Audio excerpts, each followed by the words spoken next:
ससुराल में जाकर के क्या करें, और आप तो तैयार घूम रहे हो बढ़िया सा, अच्छे नए कपड़े पहन लिए और हमारे पास तो धुले हुए कपड़े भी नहीं हैं।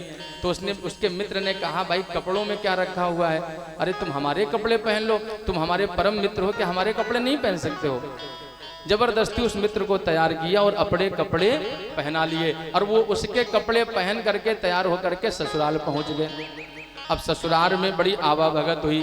सास ससुर ने कहा दामाद जी आज आया करो, इतने दिन बाद आए हो, दर्शन देते रहा करो, और सब हालचाल ठीक है, कैसे हो, सब कुछ हालचाल पूछा। ये साथ में कौन है? बोले ये हमारे परम मित्र हैं, बचपन के हमारे यार हैं, हमारे पड़ोस में रहते हैं, एक ही ऑफिस में हम काम करते हैं। आज छुट्टी का दिन था, हम ससुराल आ रहे थे तो ये भी आ गए, तो हमने ये तो तैयारी नहीं हो रहे थे चलने के लिए, क्योंकि इनके पास धुले कपड़े नहीं थे, तो ये कपड़े हमारे ही पहन के आए हुए हैं। यानी समाज में अपनी झूठी प्रशंसा कि ये कपड़े मतलब दूसरे की तुम बेइज्जती कर रहे हो, अपमान कर रहे हो और अपनी प्रशंसा कर रहे हो, ये कपड़े हमारे पहन करके आए हैं। अच्छा जब ऐसा कहोगे तो सामने वाले मित्र को बुरा लगेगा कि नहीं लगेगा? उसको बुरा लगा। उसने कहा तुम्हें शर्म नहीं आती, अपनी प्रशंसा करवा रहे हो, झूठी प्रशंसा कर रहे हो, और मुझे अपने कपड़े क्या पहना दिए, तो मेरी बेइज्जती करोगे, मैं नहीं रुकूंगा तुम्हारे साथ में। और वो वापस जाने लगा। उस मित्र ने उसको पकड़ लिया, बोले नहीं भैया वापस मत जाओ, गलती हो गई हमसे, ऐसा मुझको नहीं कहना चाहिए था, गलती हो गई मुझसे, लेकिन देखो एक दिन और रुक जाओ, ससुराल में आए हैं तो एक दिन और रुक जाओ। तो एक दिन रात में वो व्यक्ति रुक गया, दोनों लोग रुके। अब कभी कभी देखा होगा पुराने लोग जब ससुराल जाया करते थे तो मोहल्ले वाले लोग भी बुलाया करते थे कि फलाने के दामाद जी आए हैं, हमारे घर भी आकर के घूम जाओ।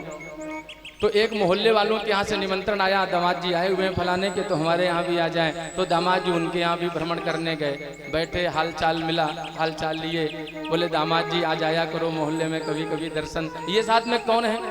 अब बातें कर रहे थे कि हाँ और सब ठीक है, ये है वो है, और बातों बातों में मुख से निकल गया कपड़े। बातें जो कर रहे थे उन्हीं बातों बातों में मुख से निकल गया कपड़े। जब कपड़े निकला तो वो सामने वाले पूछेंगे नहीं कि मतलब बात कुछ और कर रहे थे और निकल गया मुख से कपड़े। ये कपड़े मतलब क्या है? बोले मतलब कपड़े ये अपने ही पहन के आए हुए हैं। झूठ ऐसे बोले, बोले कपड़े ये अपने ही पहन के आए। अब सामने वाला व्यक्ति सोचेगा नहीं कि कपड़े तो व्यक्ति अपने ही पहन करके आता है, लेकिन उस मित्र को फिर भी बुरा लगा। बुरा इसलिए लगा कि भाई तुम इस बात की चर्चा ही क्यों करो, कहीं भी जाओ तो इस बात की चर्चा क्यों, कपड़ों की और कोई चर्चा नहीं कर सकते। तो उस मित्र ने कहा मैंने तो बताए तुम्हारे ही। अरे तो तुमने बताए क्यों? हाँ कपड़े के नाम ही शब्द क्यों मुख से लिया? अब मैं तुम्हारे साथ एक पल नहीं रुकूंगा। वो मित्र वापस हो चला, लौटने लगा। उसने हाथ पकड़ लिया, भैया मित्र दोस्त अब वापस ना जाओ, गलती हो गई, कान पकड़ता हूँ, क्षमा चाहूंगा, अब बिल्कुल मेरे मुख से ऐसा कोई शब्द नहीं निकलेगा, क्षमा कर देना उसको। एक रात और मित्र को रुकना पड़ गया। एक दिन और किसी मोहल्ले से बुलावा आ गया, जाना पड़ा। भाई आवा भगत हुई वहां पर, दामाद जी की बढ़िया सा जलपान वगैरह हुआ। अब सामने वाला पूछने लगा ये कौन है? बोले और तो सब ठीक है, लेकिन इनके कपड़ों के विषय में हम कुछ नहीं जानते हैं। यानी पेट में जो भरी होगी वही तो मेरे हृदय में आएगी, और जो हृदय में होगी वही जिह्वा में रसना में अपने आप आ जाएगी।